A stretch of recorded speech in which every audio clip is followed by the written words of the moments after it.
Happy Thursday to you. This video is going to be similar to my last video on Monday, where it's going to be the first 20 to 30 minutes of it is going to be available on YouTube, and the latter part of the video is going to be a Patreon exclusive portion.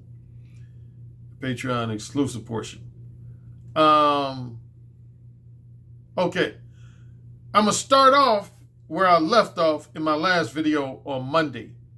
As you know, on Monday I was talking about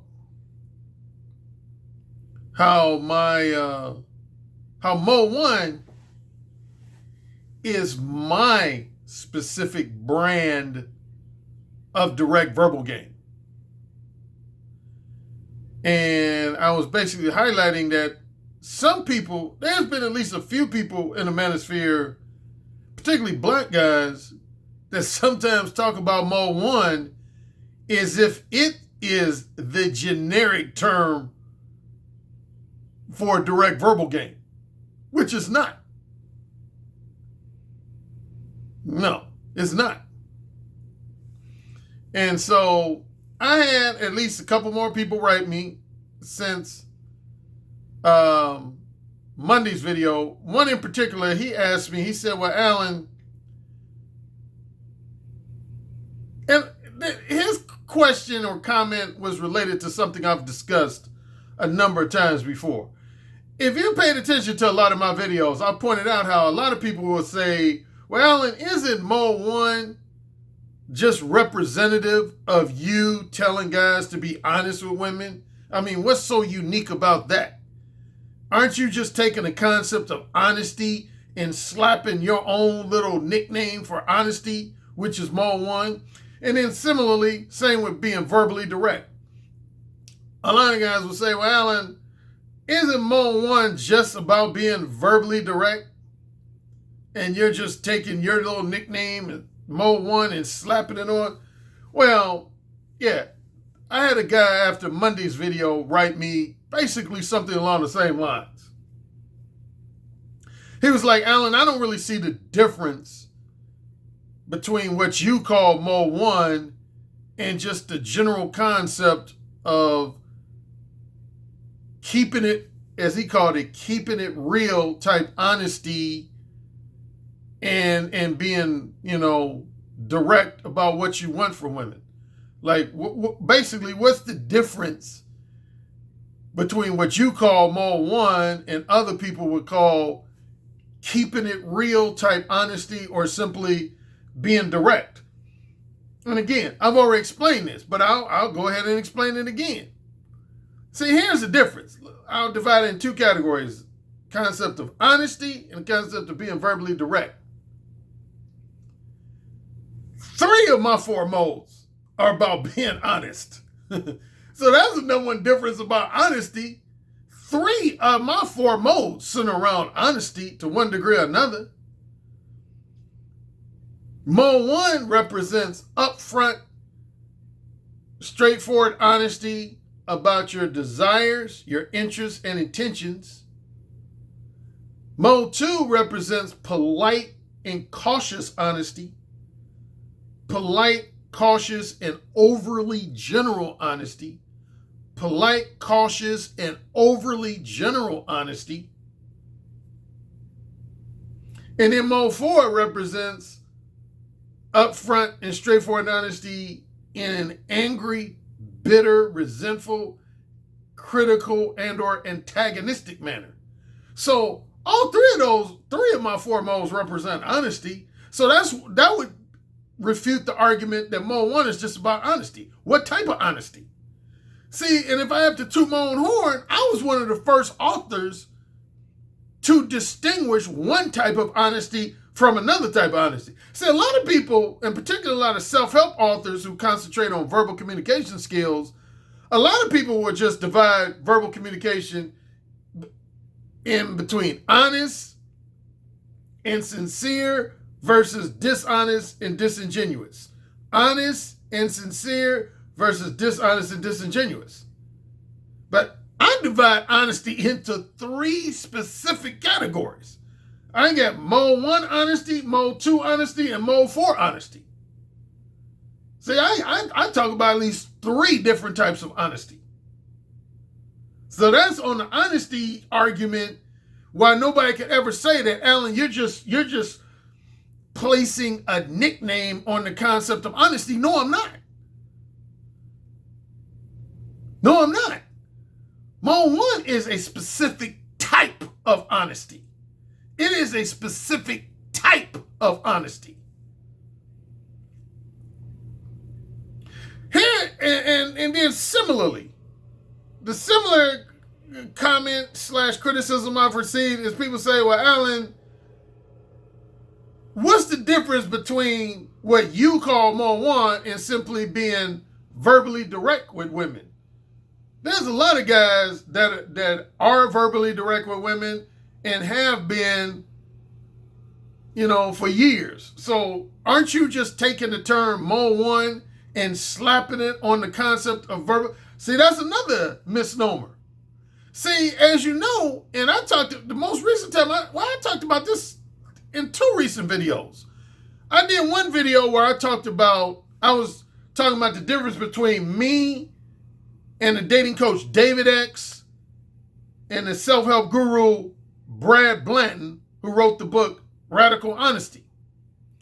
And one of the things I pointed out is that all 3 of us promote verbally direct style verbal communication, a direct style verbal communication. But one of the main differences is that I'm one of the few guys, I'm like the only guy really, who took time to separate mode 1 direct honesty with mode 4 direct honesty. Like, if you were to listen to David X, he doesn't really distinguish between being verbally direct in a mode 1 manner versus being verbally direct in a mode 4 manner. For him, those 2 are almost one and the same. Same with Brad Blanton.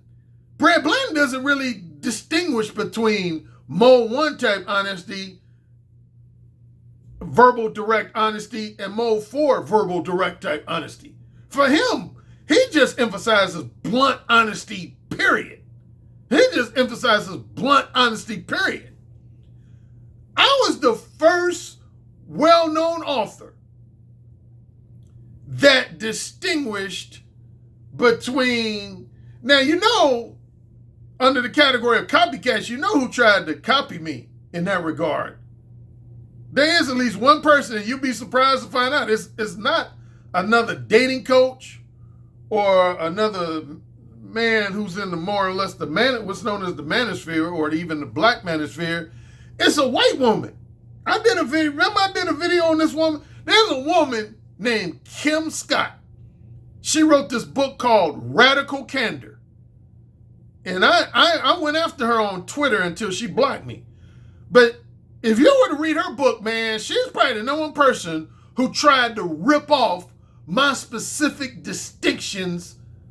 Like, she basically has 4 different categories of verbal communication that are extremely similar to mine. Extremely similar to mine. And before you ask the question, yes, I've already consulted with attorneys about pursuing a lawsuit. For the time being, I paused my pursuit of a lawsuit against her, but I haven't completely abandoned the idea of suing her, man. But yeah, if there's at least one other author I know who pretty much ripped me off in terms of making real specific distinctions between different types of honesty, it's that woman, Kim Scott, who wrote the book, Radical Candor. Even her title is a ripoff of Brad Blanton's book. Brad Blanton, his book is called Radical Honesty, and her book is called Radical Candor. Come on, man. That's a fucking blatant ripoff, man.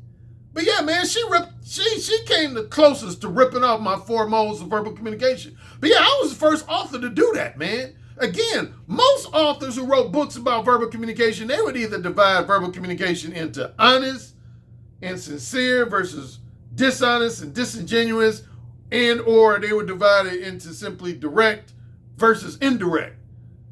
But see, I have 2 forms of direct in two forms of indirect. My two modes that cover verbally direct behavior would be mode 1 and mode 4. And my two modes that cover indirect verbal communication is mode 2 and mode 3. So anyway, yeah, to the person who wrote me in the last 2 or 3 days, that's my answer to this person who tried to say, well, Alan, it sounds like you just taking, here's what I always say to guys, man. Here's a simple phrase I always say to guys. All men who exhibit mode 1 behavior are verbally direct with women, but not all men who are verbally direct with women are mode 1. Oh, I hear a lawn machine. I don't know if you can hear that.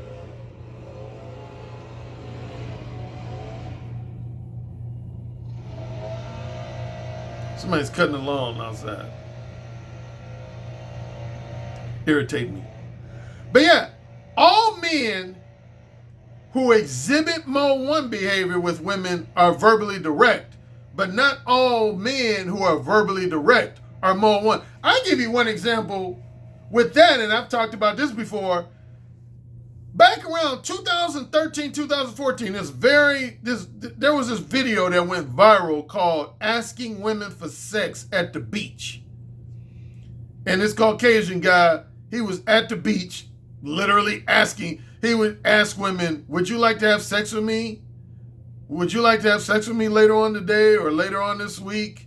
Would you like to have, and a lot of guys would write me saying, man, this guy was being mode 1, but like 99% of women he talked to rejected him. When you say this video proves that mode 1 don't work, and my response to all the guys who wrote me, I said, well, for starters, that guy wasn't mode 1. And a lot of guys were like, well, it sounded to me like he was being direct. He didn't waste time with small talk. He was being direct about asking women for sex. I said, number one, I never asked women for sex. I never, ever ask women for sex. I can't name a time in my life when I've gone up to a woman and said, would you like to have sex with me? I would never do that. I would never ask a woman for sex.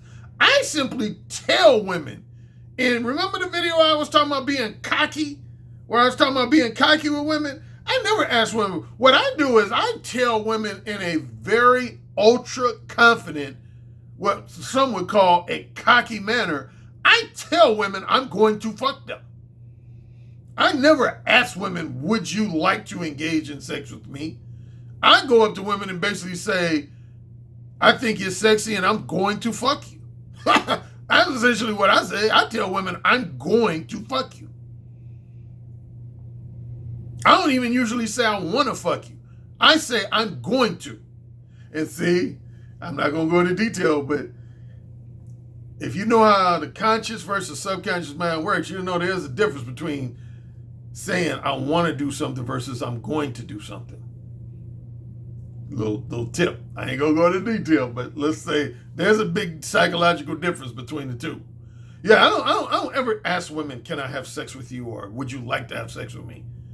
I tell women, I think you're attractive, I think you're sexy, I'm going to fuck you at some point in the near future. Like, if I had to tell you, I'm the master of stories. If I had to have a quick story, and I don't know if I've told this on the YouTube, I know I've told it on Blog Talk Radio once or twice. I told this story in one of my Patreon videos. I remember one time, I used to ride this commuter train from Northwest Indiana to Chicago. It's called the South Shore commuter train. And there was this attractive black woman with a thick ass body. You ever seen a woman that's so thick that even if she got, like, say, a leather coat on, a form-fitting leather coat, you can still tell how she's built? Well, that's how this woman was. She had on a brown, what I would call form-fitting leather coat that went down to just below her knees. But I could tell she was built real nice, She had nice-sized tits, small waist, and just this big round ass. Anyway, I approached her on the train. We were both standing up because it was real crowded. We both couldn't get a seat, so we were standing up. And I said, so, you want to share my company this Friday, this Saturday, or next Friday and next Saturday? And she said, excuse me? I said, your excuse. Oh, here's the lawn stuff again. Fuck. I apologize, man. I didn't know these guys were going to be coming out with this lawn shit.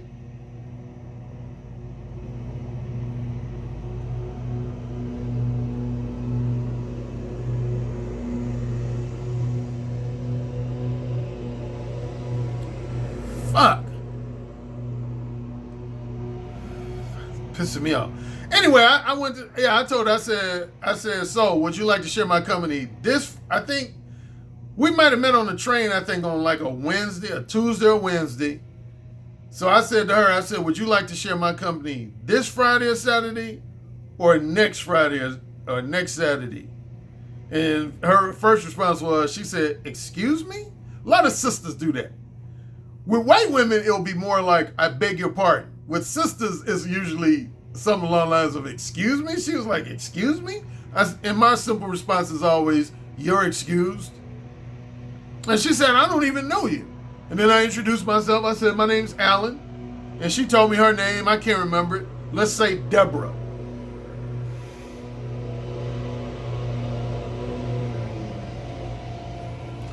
Yeah, I think she said, I'll just call her Deborah. She said, my name's Deborah. So we got to talking. We did, honestly, about probably at least 2 or 3 minutes of entertaining small talk, like, you know, where each other was working in Chicago. And anyway, to get to the point, I told her very specifically, I never forget this. I told her, I said, Deborah, I'm going to tell you something. I said, I know for a fact I'm going to fuck you. And she said, oh, really now? I said, yes, I'm going to fuck you. And more specifically, I'm going to fuck you doggy style while you wearing that leather coat you got on. Because I said, that leather coat is sexy as fuck.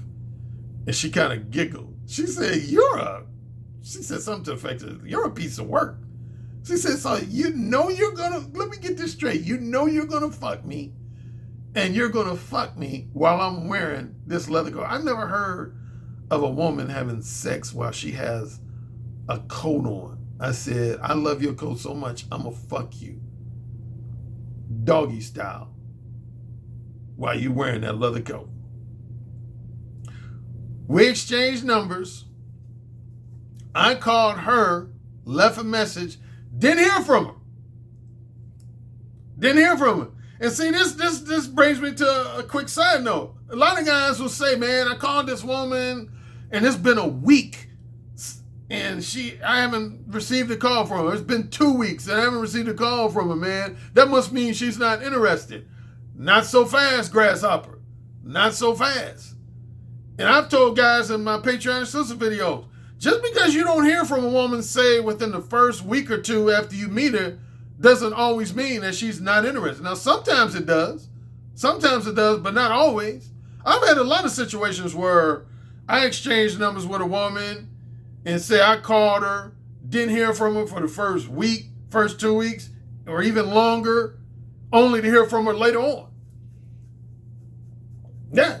Matter of fact, my Patreon subscribers know about one infamous story where I didn't hear from a woman until literally 2.5 years later after I invited her to call me. But that's too long a story. I don't want to get into that. But that's my longest. Yeah, I had a woman that I met on AskMan.com message board. I invited her to have phone sex with me. Didn't hear from her for 2.5 years. 2.5 years, man. But anyway, going back to this woman on the South Shore.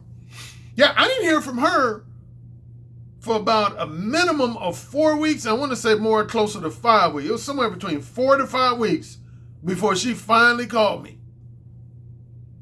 And she invited me to go to some card party that one of her girlfriends was giving.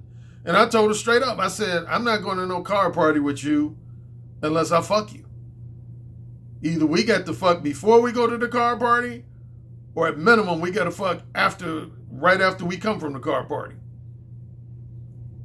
And And she kind of tried to resist that, but then she basically, she never really confirmed that we were going for. She just said, well, let's play it by ear, and there's a good chance you might have your way with me. I was like, nope. But I went ahead and took a risk. She never flat out confirmed, which she could have played me. I'm point that out. She could have played me because she kept being vague and ambiguous. But anyway, long story short, we went to the car party, and then after we left the car party, we came back over to the place, and I fucked the shit out of her. And I fucked her with that leather coat on. I sure did. Fucked her with that leather coat on. And remember how I told you? Well, I probably don't tell my YouTube audiences, but in my Patreon videos, I always mention that one underrated thing I'm very familiar with that a lot of guys aren't. I know the ins and outs of what's known as conversational hypnosis. Conversational hypnosis. Matter of fact, if you know about my entertainment industry career, you'll know I actually pitched a script to Hollywood that was called Hypnotized, about a guy who was a master of conversational hypnosis.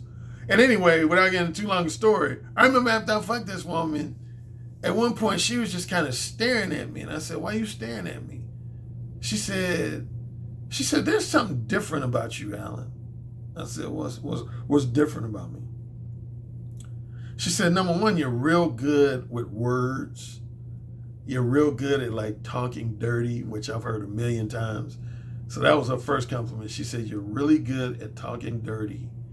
She said, I don't know if I've ever had a man get me this aroused just by talking dirty to me. And number two, she said, there was a portion during our conversation where I could have swore that you put me under some kind of hypnotic spell. I felt like I was like hypnotized. And I said, really? And she said, yeah. She said, I feel like I was like hypnotized. I've had quite a few women, if you know my history with women, yeah, I've had quite a few women that have made that comment to me in one way or another. They'll say, I feel like you like hypnotized me. I feel like you kind of put me into some kind of like hypnotic spell. Well, there's some validity to that because again, I actually do know the basics of conversational hypnosis, man. And so anyway, I kind of went on a digression, but my point was, I was saying that I never ask women to have sex with me, like that guy on that video asking women to have sex at the beach. Oh, I know I went on a way digression. My original point was, all men who are mode 1 are verbally direct, but not all men who are verbally direct are mode 1. Like I was telling a lot of my clients that guy on that video, he wasn't mode 1. Remember I did a video in the last couple weeks called The 3 Components of Mode 1? The 3 Components of Mode 1. I said, being verbally direct with women, that's just one component of mode 1. That's the main component of mode 1, but it's not the only component of mode 1. That's the main component of mode 1, but that is not the only component to mode 1. There's at least 2 other components that contribute to a man being mode 1. Number 1 is your level of egotistical indifference. Yeah, which would involve you having strong backbone and thick skin. Strong backbone and thick skin. That's the second of the 3 components that contribute to mode 1. Yeah, you can't really effectively be mode 1 with women if you're a guy who's emotionally sensitive and thin-skinned. In other words, you can't really handle women criticizing you, insulting you, or giving you negative reactions. So that's the second component. You gotta be egotistically indifferent. You gotta detach your ego from your desired results. You gotta have strong backbone and thick skin. Then the third component that contributes to mode 1 has to do with your overall body language and demeanor and disposition. Your overall body language, demeanor, and disposition, with particular emphasis on direct eye contact, and the quality of your voice. how you use your voice. Is your voice smooth? Is it seductive? Is it confident? Is it masculine? So there's a lot of things that play into mode 1 other than just simply being verbally direct. But yeah, man, I don't ask no woman for sex. I tell women I'm going to fuck them. That's what I do. I tell women I'm going to fuck you. I don't care if it's 2 days from now, 2 weeks from now, 2 months from now, or 2 years from now. I'm going to fuck you. And I let them marinate. Planting the seeds, baby. Planting the seeds. Okay, now I said this video was going to go about 20 to 30 minutes, but it might go a little longer because there's one more thing I want to touch on real quick. Now, I had this is somewhat in relation to a couple of live streams that the young brother Bernard Riley had. One was a week ago Friday, and the other one I think was Monday. This past Monday. And on both live streams, the subject of MGTOW came up. And they involved this black male YouTuber who I've mentioned before that goes by the name BGS Ibmore. Now, BGS Ibmore, he's basically a subscriber of MGTOW, although he's more of a subscriber of the black version of MGTOW, which is called Ibmore, IBMOR. And I forget what it stands for. Introspective Black Men something. I forget what the O and the R stands for. But that's basically the black version of MGTOW. And he made a couple points. One on last Friday. Well, no, last Friday. He wasn't part of the live stream on Friday, but a discussion about MGTOW got brought up. And then he discussed MGTOW with Bernard Riley on Monday. And he was making a point that not all MGTOW guys are incels. He basically said something to the fact that a lot of people tend to assume that all guys who are MGTOW are incels. And he said that that's far from the truth. He said there's a lot of guys who are MGTOW that still interact with women. And he mentioned that there's as many as 5 levels of MGTOW. Now, I didn't know that. I knew there was at least 3 levels of MGTOW. I don't know if I knew there was as many as 5 levels. He said there's 5 levels of MGTOW. I think I only knew about 3 levels of MGTOW. The 3 levels of MGTOW I knew about was at the highest level of MGTOW I knew about is when you're what's known as a monk. You're in what's known as monk mode. Which is interesting enough what BGS Ibmore said he's been in for the last 5 years. I didn't know that about him. He said he's been a monk for the last 5 years. Yeah, that means he doesn't have sex with women at all. He's basically voluntarily celibate. He's voluntarily celibate. Wow. He's voluntarily celibate. Yeah, I've always known about that level of MGTOW. That's the highest level of MGTOW is when you are voluntarily celibate. Which, of course, would be in contrast to an incel, because an incel is someone who's involuntarily celibate. In other words, they want to be sexually active, but they just haven't been given the opportunities by women to be sexually active. That's what an incel is. Whereas there's some men, if you're voluntarily celibate, meaning that you potentially have some opportunities to have sex with women, but you're choosing to abstain from sexual activity, that would make you a monk. That's the difference between a monk and an incel. A monk is when you're voluntarily celibate. Incel is when you're involuntarily celibate. But that's the highest level of MGTOW I knew about is monk mode. Next under that would be guys who still have sex with women, and they will even maybe have a girlfriend, a long-term girlfriend, or at least a long-term sex partner or long-term fuck buddy, but they don't believe in marriage or cohabitation.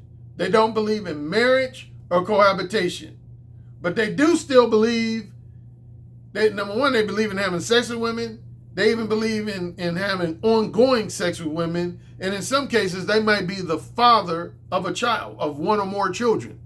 But they believe in raising that child or children themselves. They believe in being a single father, particularly to a son. If they have a son, they believe in raising that son themselves.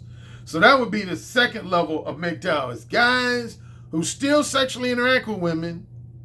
They might even have one or more children, but the two things they don't believe in, they don't believe in marriage and they don't believe in cohabitation.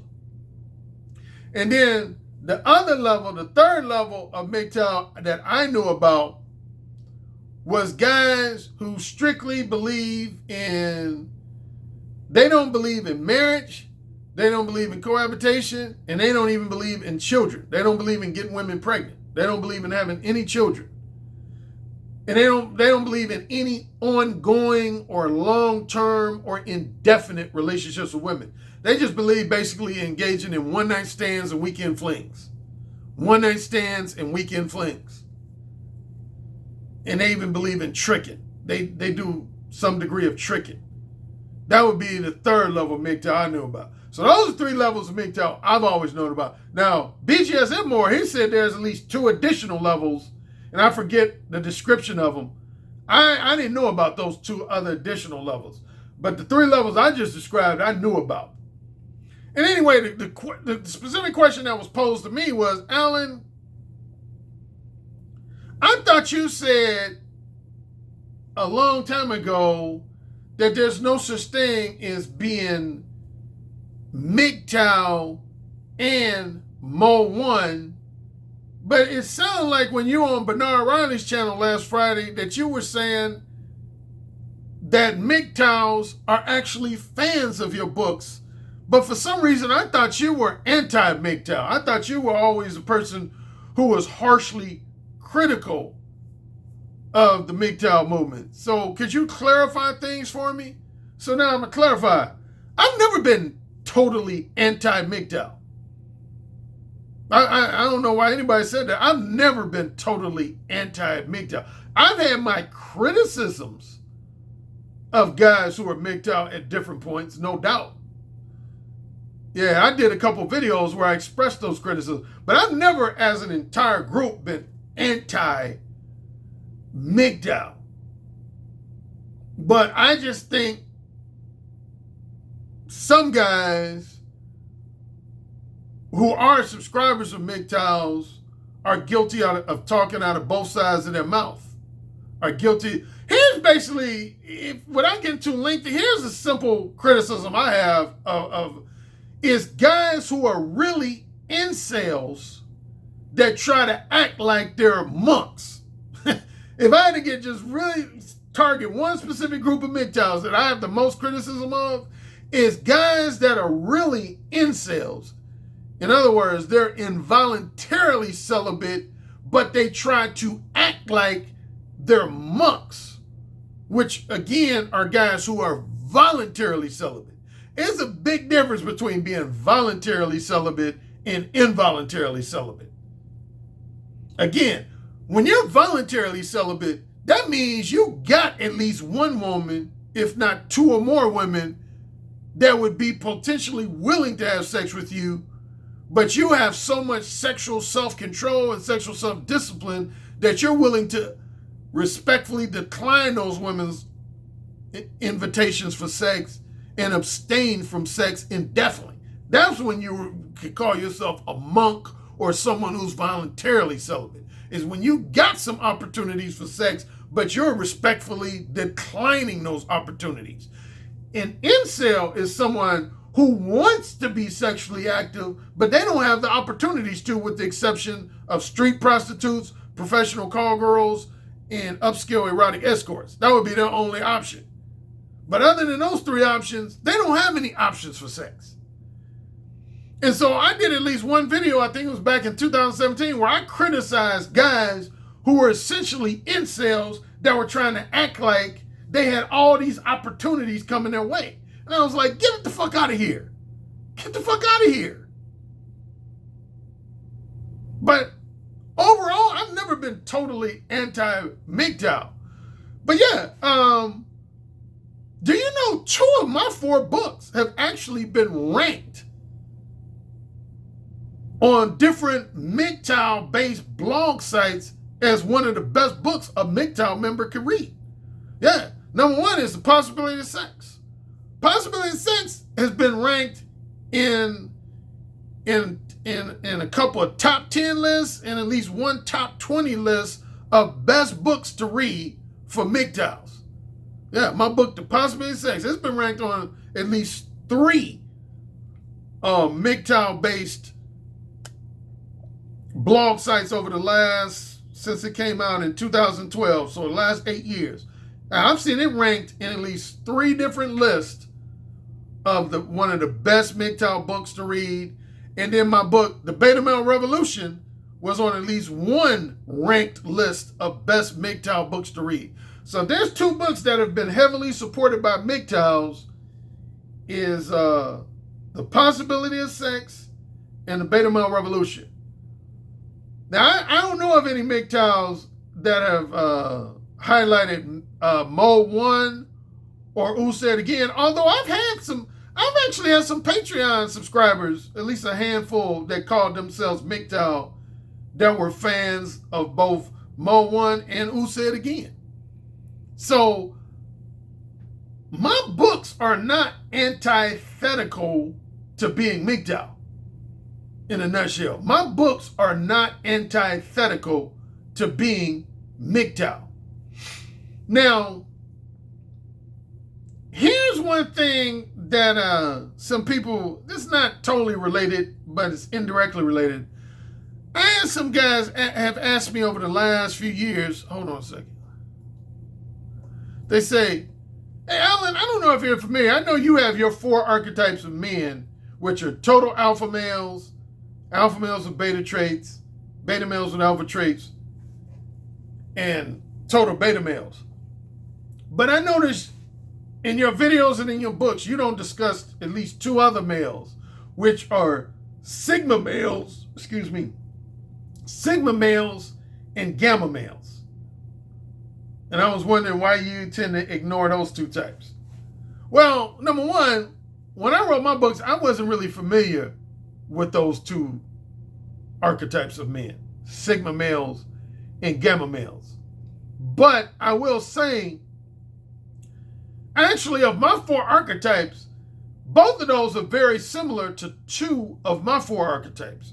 They're very similar to 2 of my 4 archetypes.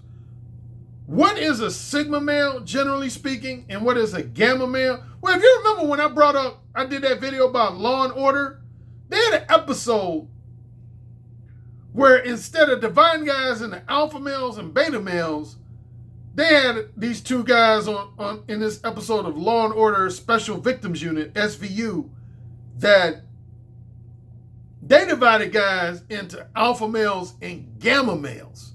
Alpha males and gamma males. A gamma male would be very similar to what I refer to as a total alpha male. A total beta male. Total beta male. Gamma males would be very similar to what I would call a total beta male. A gamma male is basically a guy who's very romantically and sexually undesirable to women, to the point where he tends to be perceived as creepy, weird, or eccentric, sometimes effeminate, or borderline gay, and that type of thing. He's almost like a social outcast type guy. Like, if you saw the movie The Joker with Joaquin Phoenix playing the lead role, he would be arguably a gamma male. He would be arguably a gamma male. Would be somebody like Joaquin Phoenix character of the Joker. He would be a gamma male. Gamma males are guys that are pretty much like a social outcast type guy. That's almost like the type of guy that women wouldn't even want as a platonic friend, let alone a boyfriend or a casual sex lover. They wouldn't even want that guy even as a platonic friend because they feel like he's just too weird, too creepy, something just not right about him. So that would be a gamma male. So yeah, I would say a gamma male is not exactly like my description of a total beta male, but it's very similar. Gamma male would be very similar to my description of a total beta male. Then on the flip side, a sigma male would be very similar to my categorization of a total alpha male. What is a sigma male? A sigma male is similar to an alpha male, with the main difference being he's rebellious to a lot of the way society is structured, the general mindset of society and how society, he's almost anti-civilized society. Part of the reason is because he believes most civilized societies favor women too much. They favor women too much and you know, benefit women too much. So he tends to be more of a loner, combination of a loner and a rebel. A loner and a society rebel will be a sigma male. Now on the positive end, he has the confidence, masculinity, and sex appeal to attract women, so he can get his share of pussy, but he's not going to have a wife, he's not going to have a fiance, he's not going to have a long-term girlfriend, and even in many cases, he's not going to really have too many male friends, period. He's going to be more of a loner. He's going to be more of a loner. That's a sigma male. So he has some similarities to a total alpha male, but he's not exactly the same as a total. Because when I've described a total alpha male, I've often said a lot of total alpha males, not all of them, but a good portion of them, they tend to be loners. Because their attitude is they're going to always want to dominate their friendships and relationships. And a lot of women can't deal with that, and a lot of men can't deal with that. They tend to have an attitude of, the only way, say, when it comes to dealing with other men, a total alpha male is only going to want to be friends with people who see things exactly like he does and are going to be willing to show him some degree of deference. Otherwise, he don't want to be friends with men. He don't want to be friends with men. Because total alpha males, they don't like to defer to anybody. They don't like to. A simple way of putting it, and I've said this before, the difference between a total alpha male and an alpha male with a few beta traits, an alpha male with a few beta traits is more representative of a leader. A leader. Whereas a total alpha male is more representative of a dictator. That would be the simple difference between those two. An alpha male with beta traits, he's a leader, but he's not a flat-out dictator. Total alpha male is a dictator. He has the mentality of a dictator. So that's my quick assessment of those various archetypes. But yeah, I don't discuss sigma males in any of my books, and I never talk about them in my videos up until today. And same with gamma males. I don't talk about them in my book. But again, they're very similar. Gamma males are very similar to what I describe in my books as a total beta male. And sigma males are very similar to what I would describe as a total alpha male. So that's that. All right. Enjoy your weekend. And I'll probably talk to you next week. And if you're a Patreon subscriber, stay tuned to another Patreon exclusive video.